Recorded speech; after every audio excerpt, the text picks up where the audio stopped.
est depuis devenu un vaste chantier où s'exécutent des travaux divers, au nombre desquels les travaux de construction du siège administratif du port autonome de Pointe-Noire qui supplantera l'ancienne bâtisse qui visiblement a pris un coup de vieux.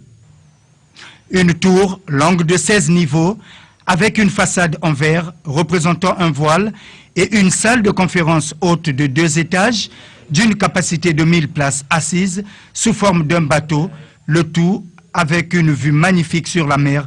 Voilà l'architecture de ce joyau, futur siège administratif du port autonome de Pointe-Noire. Cette tour abritera, outre les bureaux de la Direction générale du port autonome de Pointe-Noire, maître d'ouvrage, les bureaux de la délégation générale aux grands travaux et une part belle sera faite aux autres sociétés privées. Débutés en octobre 2012, pour un délai contractuel de 24 mois, ces travaux ont connu une rallonge pour des raisons d'ajustement technique. À ce jour, les travaux de gros œuvres sont terminés à 95% pour la tour et à 98% pour la salle de conférence.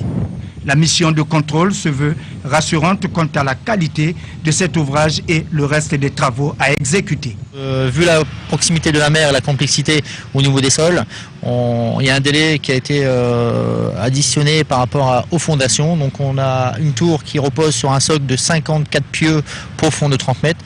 Donc Bureau Veritas a suivi les travaux, a contrôlé les travaux, donc une certaine certitude que le bâtiment monte tranquillement et qui a une durée de vie exemplaire parce que il repose sur un socle unique au Congo de 54 pieux.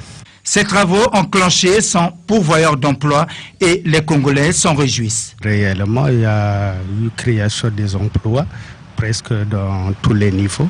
Il y a des coffreurs, il y a des charpentiers, il y a des maçons, il y a la topographie et plusieurs autres que je ne saurais citer. Vraiment, c'est une satisfaction pour tout Congolais. 21 milliards de francs CFA, tel est le coût de ces travaux exécutés par la société chinoise China Geo Engineering Corporation qui entend livrer ce bâtiment dans 12 mois maximum.